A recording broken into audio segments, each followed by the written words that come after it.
Vamos abrir a palavra de Deus, irmãos, em Filipenses, capítulo 1, verso 1 até o verso 11.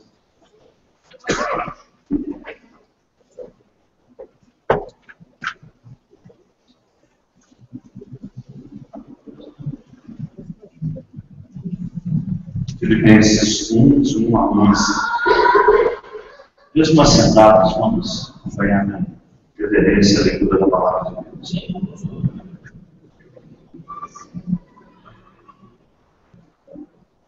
Paulo e Timóteo, servos de Cristo Jesus, a todos os santos em Cristo Jesus, inclusive bispos e diáconos que vivem em Filipos, graça e paz a vós outros da parte de Deus, nosso Pai, e do Senhor Jesus Cristo.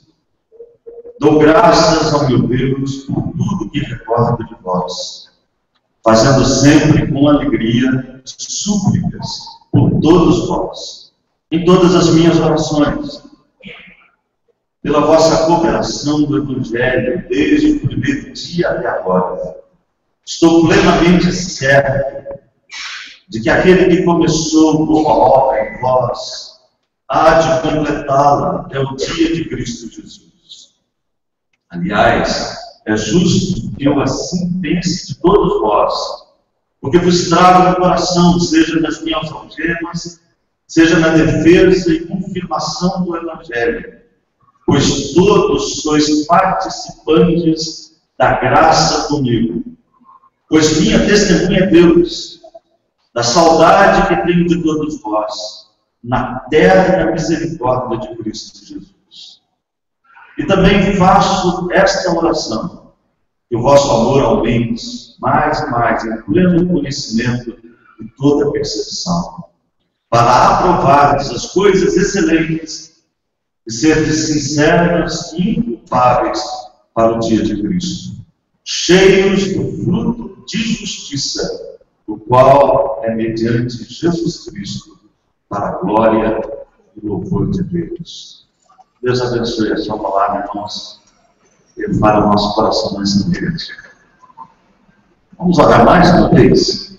Eu quero que você faça 3 pedidos agora. Primeiro, você vai pedir que Deus fale ao seu coração. Segundo pedido, você vai pedir para Deus falar ao coração da pessoa que está do seu lado. Terceiro pedido é que você vai pedir para Deus usar a minha vida para falar ao seu coração. Vamos orar então? Peça essas 3 coisas. Para o meu coração, para o coração da pessoa que está aqui do meu lado, e use o pastor para falar no meu coração.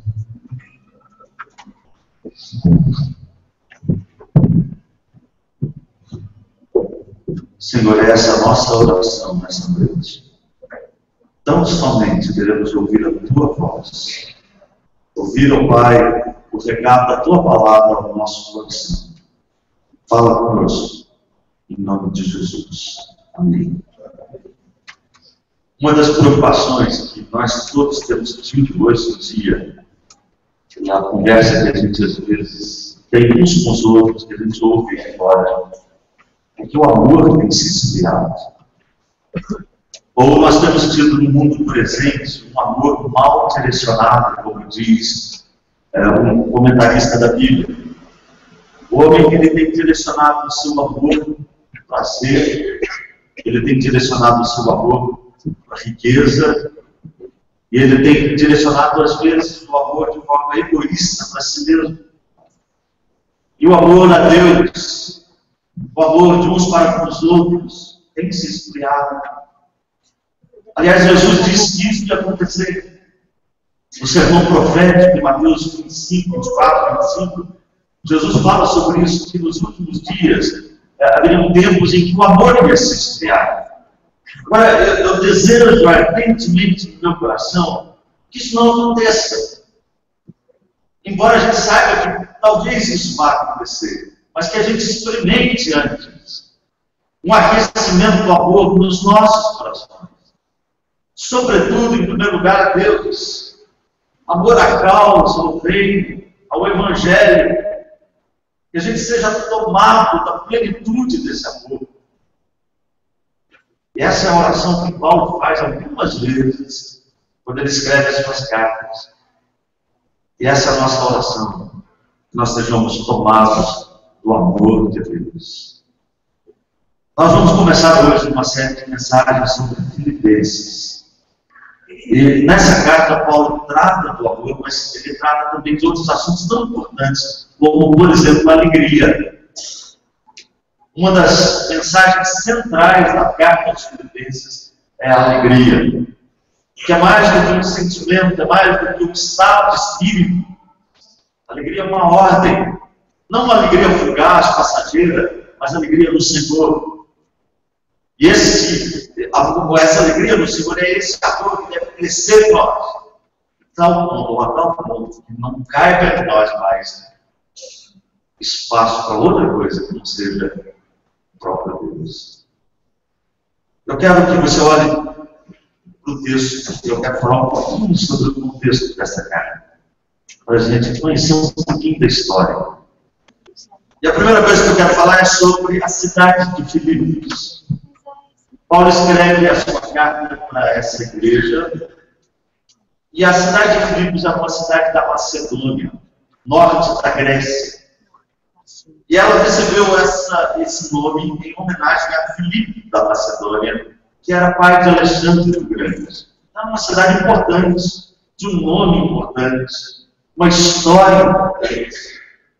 E Filipos era uma colônia romana, habitada naqueles tempos, principalmente por soldados romanos aposentados.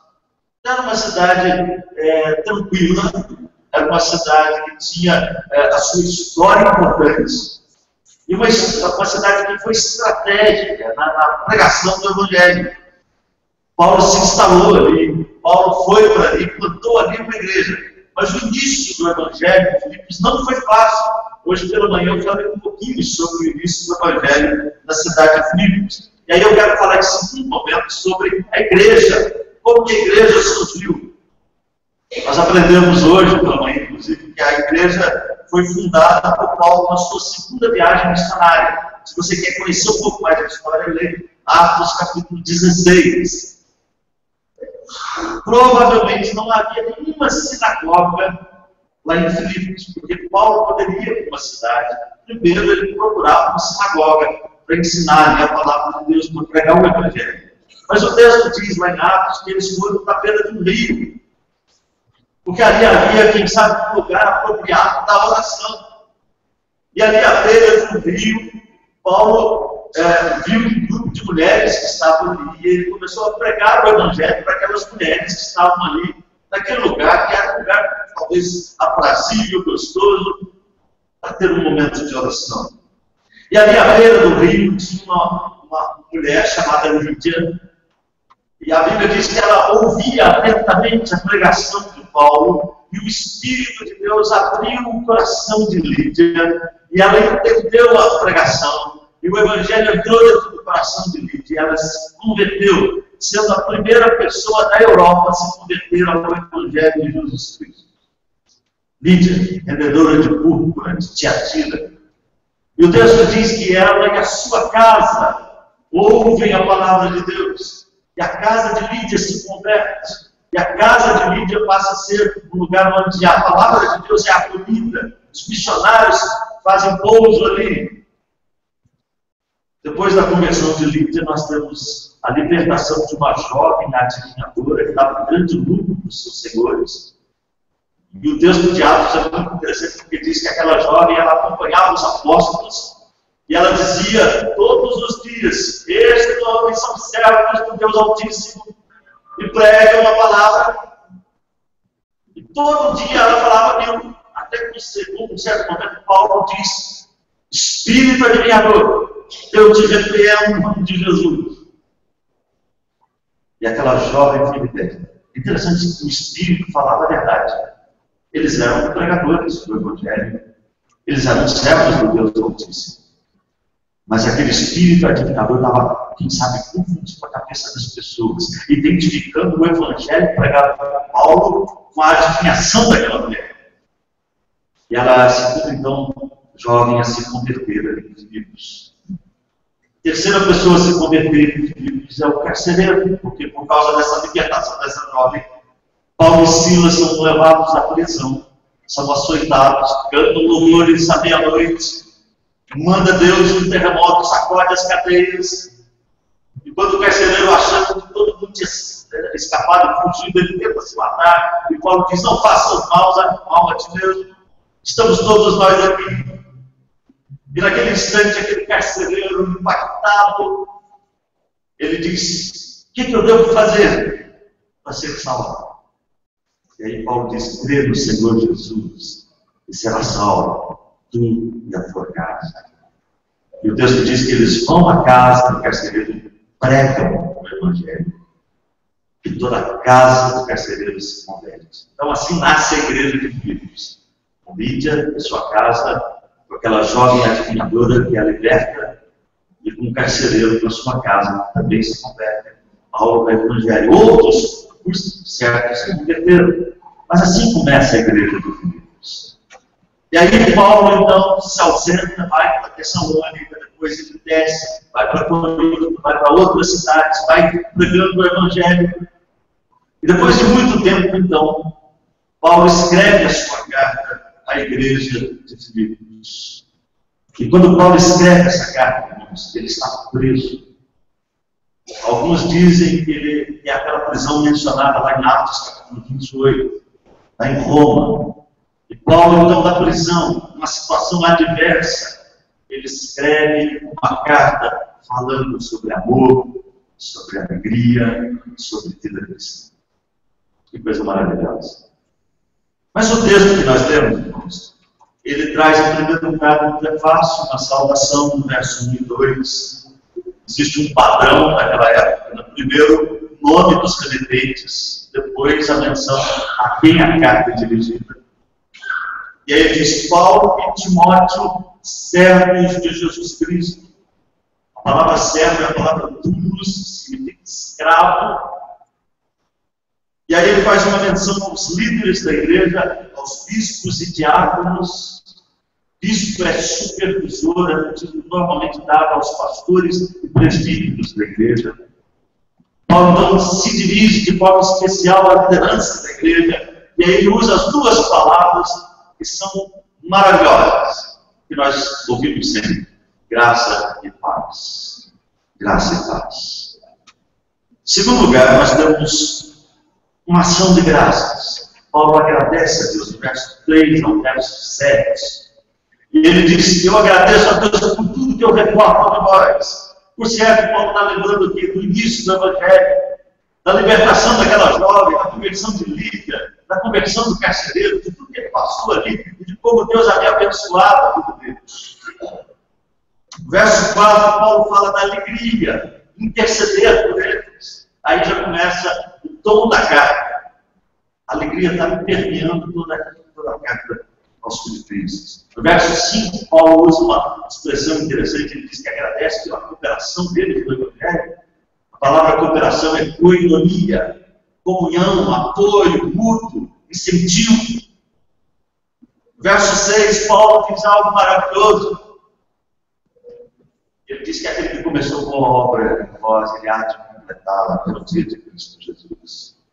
E no verso 7, Paulo disse que era justo ele pensar nisso, porque a graça de Deus tinha operado tanto neles como nos próprios apóstolos.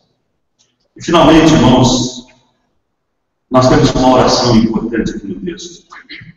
Do verso 8 até o verso 11. Primeiro, Paulo fala da saudade, das ternas misericórdias de Cristo.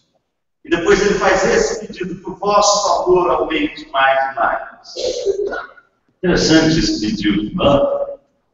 E aí Paulo vai falar dos resultados desse amor que cresce, para aprovar essas coisas excelentes, tornarem-se inculpáveis, e para também produzir o fruto da justiça que está em Cristo Jesus. Eu quero pegar toda essa informação. Esse texto, embora ele seja uma introdução, ele é rico, ele é cheio de conteúdo teológico, ele é cheio de graça. E e de orientação preciosa para a nossa vida. Mas eu quero usar essa expressão de Paulo aqui, quando ele diz, aquele que começou boa obra. Eu quero usar esse termo. Aquele que começou boa obra. Qual que é o objetivo da mensagem? Mostrar que Deus não desiste do seu povo. Deus não desiste. E segundo, enxergar os recursos de Deus para a igreja e convidar a igreja a orar. E nós saímos daqui hoje pensando nisso, nós vamos orar mais. Precisamos pedir mais a Deus, porque Deus não desiste de nós. Deus não abandona o seu povo. E Deus começou algo em nós e Ele não vai parar na metade. E nós precisamos clamar a esse Deus, Senhor, manda os recursos, enriquece a nossa vida. E que nós possamos orar mais por um avivamento espiritual. Aquele que começou boa obra. Vamos olhar para o texto. Ainda que eu faça a divisão aqui, aliás, está sem divisão aqui, né? Agora que eu vi que está sem nada, mas aí você está prestando atenção e melhor aí, tá? Eu quero que você pense no texto. A minha ideia é de descobrir o texto, não somente descobrir. Ainda que a gente faça uma divisão, uma questão mais minha, didática, do que propriamente o que o texto está dizendo. O texto não divide dessa forma, só para a gente entender. Então, em primeiro lugar, eu quero falar sobre a saudação dos recursos. Verso 1 e verso 2. A saudação inicial. Paulo e Timóteo, servos de Jesus Cristo. Como eu disse no início da nossa mensagem, a palavra servo é a palavra duros no grego, que significa escravo. Eu não sei se você já pensou, mas naquela época existiam 4 tipos de escravos. As pessoas se tornavam escravas, 4 razões, vamos dizer assim. A primeira delas é quando a pessoa nascia como escrava. Nós sabemos que houve um tempo quando a abolição da escravatura começou a ser uma realidade anunciada, buscada. Criou-se a lei do ventre livre. E as crianças já não eram mais escravas, são livres. Mas nos dias de Paulo, uma criança que nascesse de um filho escravo seria escrava. Menos que ela recebesse, quem sabe, a sua carta de alforria. Mas um filho de escravo seria escravo. Mas havia uma segunda maneira das pessoas serem escravizadas naquela época, e era através da conquista do próprio Império Romano. Dizem que 50% da população do Império Romano era feita de escravos. Pessoas conquistadas nas guerras se tornavam, se transformavam em pessoas escravas. Existia uma terceira maneira de ser escravo naquela época, quando a pessoa voluntariamente oferecia para ser. A pessoa estava passando dificuldade, quem sabe, chegava, se eu quero servir, quero ser seu escravo. Existia uma quarta maneira, quando a pessoa, por causa de uma dívida ou de uma situação, era vendida como escravo. Paulo e Timóteo, eles eram escravos porque eles foram comprados. Por isso eles eram escravos. Aliás, não só eles, mas nós também. Nós somos escravos porque nós fomos comprados. E nós cantamos isso hoje aqui no cântico. Foi pelo sangue de Jesus derramado. Você e eu fomos comprados do pecado. Fomos comprados do mundo. Fomos comprados do império das trevas. Fomos comprados com o sangue precioso de Jesus. Não mediante ouro, prata, coisas desse tipo. Mas o sangue do Cordeiro, como sem defeito, sem mácula.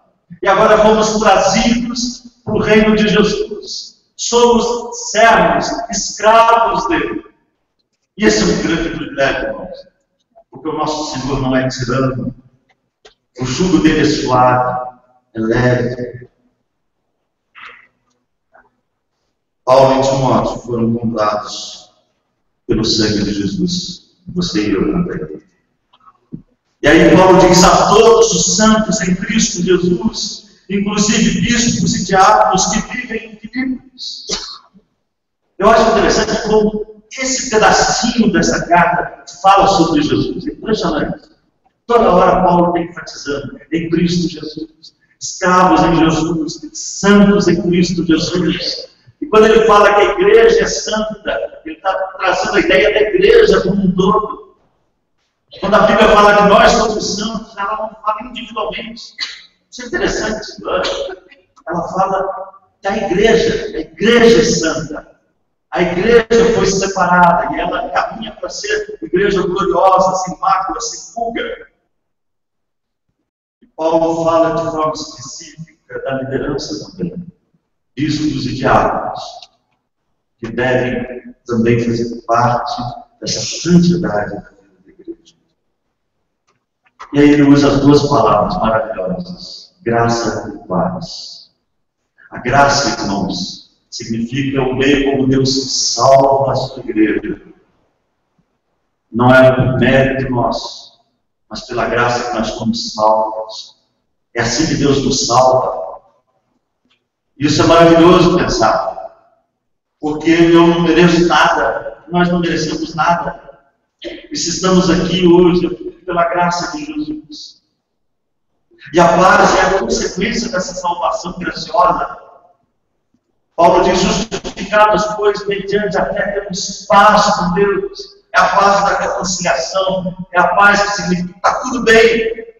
Apesar da nossa falha, dos nossos pecados, está tudo bem. Deus não nos trata mais do nosso pecado. Não somos mais inimigos. Temos paz com Deus. E aí Paulo termina essa parte dizendo: da parte de Deus, nosso Pai, e do Senhor Jesus Cristo. Então esse é o primeiro ponto que eu queria destacar. Aquele que começou a boa obra de nós. Temos a salvação, temos os recursos, graça e paz. Eu concordo com o seu chat, que comenta esse texto, com John Stott, com tantos outros comentaristas que dizem que essas palavras, elas não são simples saudações. Não é uma simples convenção epistolar, mas são palavras carregadas de conteúdo teológico. Só de pensar nelas é bom, não é verdade, irmão? Só de você pensar na graça de Deus, na paz de Deus, isso traz ânimo para a gente.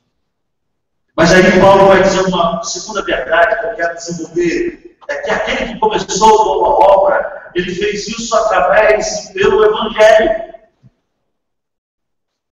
Esse foi um instrumento que Deus usou. É por isso que ele começa aqui no verso 3 com ação de graças. Ele diz assim: dou graças ao meu Deus por tudo que recordo de vós. Eu tenho a impressão que nessa hora Paulo está lembrando de Lídia, está lembrando do carcereiro, está lembrando da jovem adivinhadora que foi liberta, de todos que foram salvos ali. E Paulo, ele devia estar pensando nisso, eu imagino, que não fazia parte dos planos dele ir para Filipos. Paulo, ele não pensava em Filipos. Ele não tinha como plano ir para ali.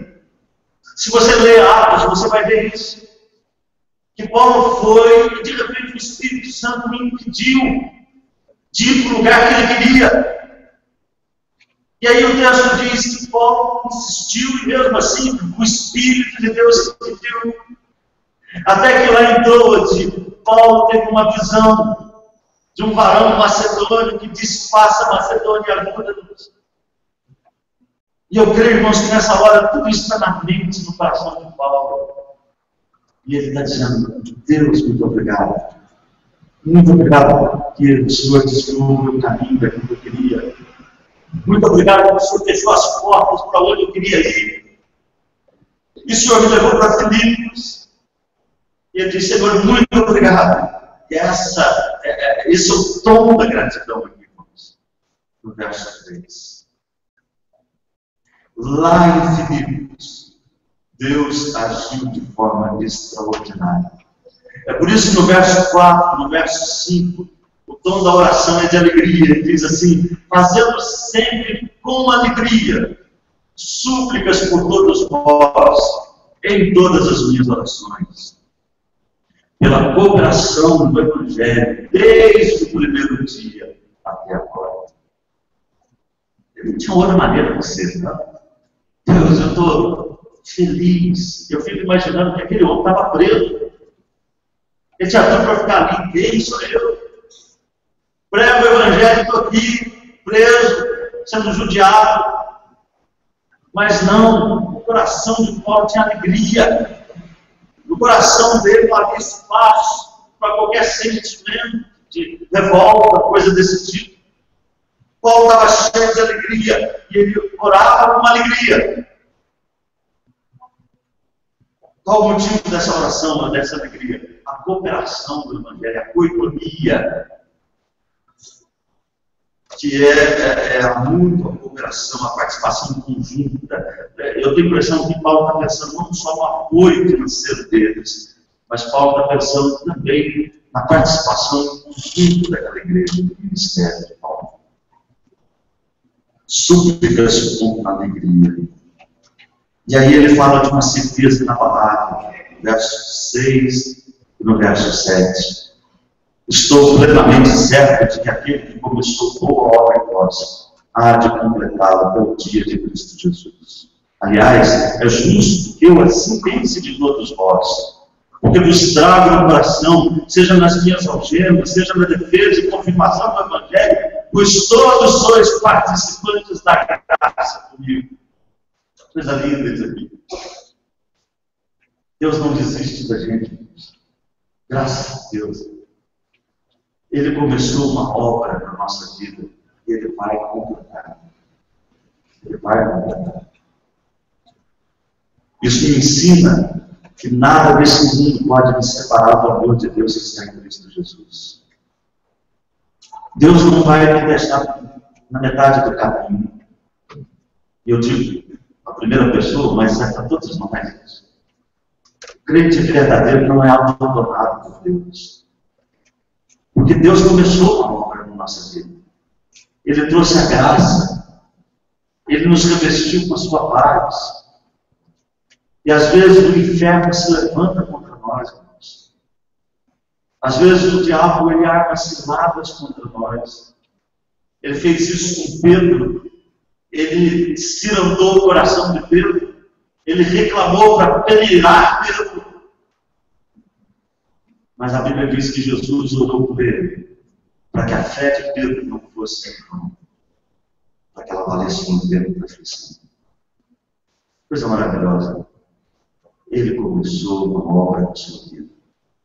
E Ele vai completar até o dia de Cristo Jesus. E Paulo diz, é justo pensar assim, porque vocês todos são participantes da graça comum. Mais uma vez, a graça. A graça como recurso de Deus, como provisão de Deus. Terceiro lugar, aquele que começou boa obra em vós. Ele começou boa obra, ele vai completar essa obra, mas nós precisamos orar. E precisamos pedir especificamente para Deus nos ajudar. E uma das orações mais importantes que nós vamos fazer é a que está descrita aqui, para que o nosso amor aumente mais e mais. Olha o verso 8 e 9. O 8 também é maravilhoso. O 8 ele diz assim, pois minha testemunha é Deus, da saudade que tenho de todos vós, na terna misericórdia de Cristo Jesus. Esse versículo é maravilhoso.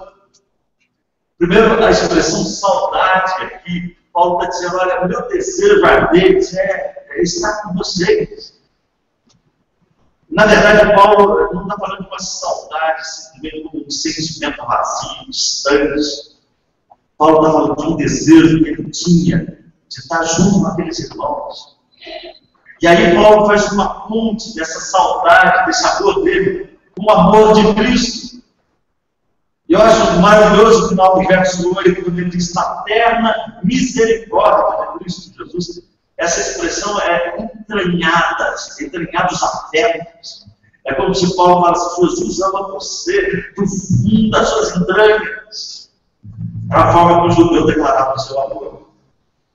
Não é muito bonito, tá? Eu te amo do fundo das minhas entranhas. É mais bonito a gente falar de fruto do coração, né? Mas esse sentimento profundo que Paulo sentia por aquela igreja, Paulo diz, é o mesmo que Jesus sente por vocês. Jesus sente isso pela sua igreja. As ternas misericórdias de Cristo Jesus. E aí ele faz o pedido.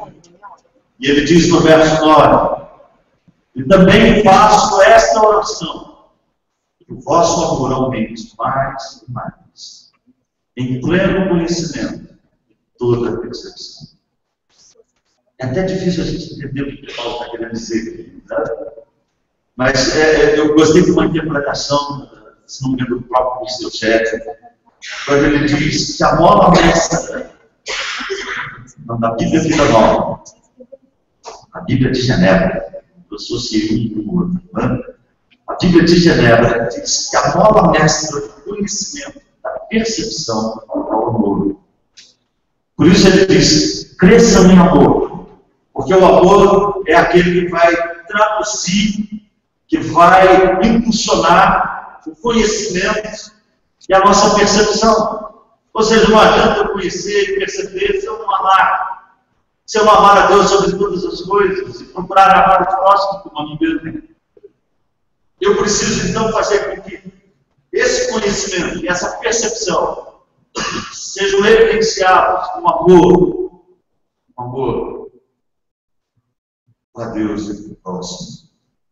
E aí Paulo vai terminar falando dos resultados disso.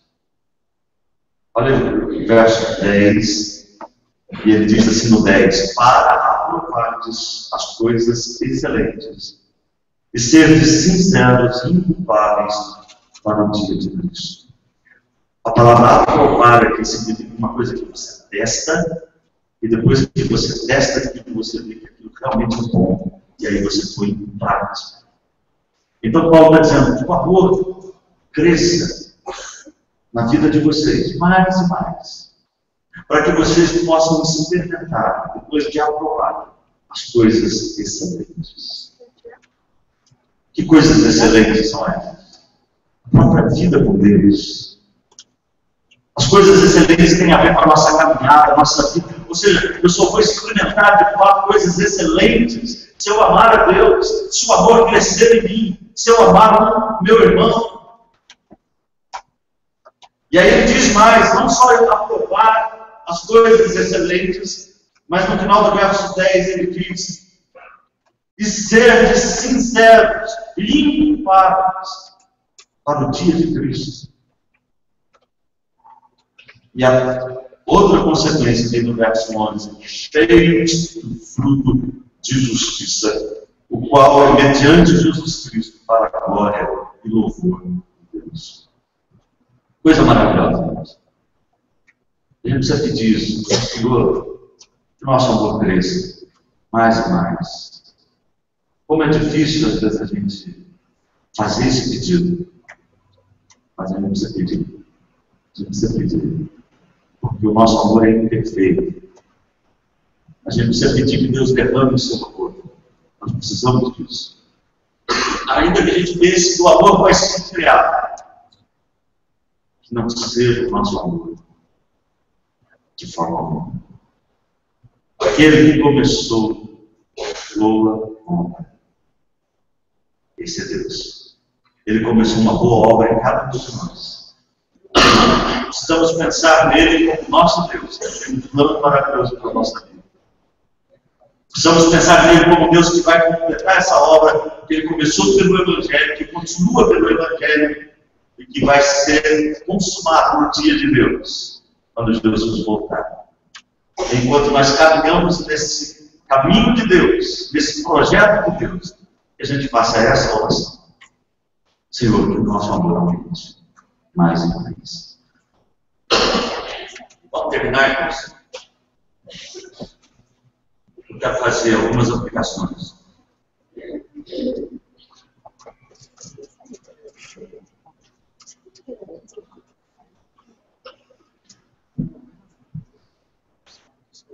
Primeira aplicação que eu quero fazer.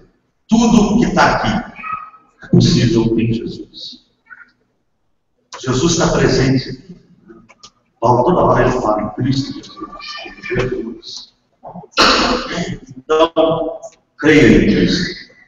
Entregue a sua vida para Ele. Segunda coisa, lembre-se que Deus não desiste da sua igreja. Então, anime-se nessa verdade.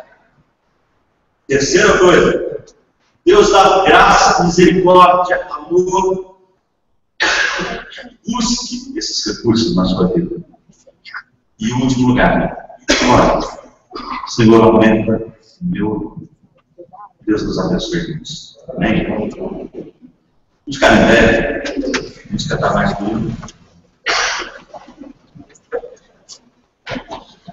Hino 93.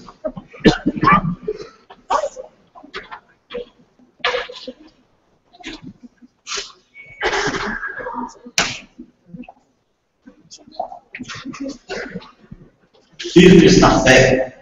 Vamos terminar com isso.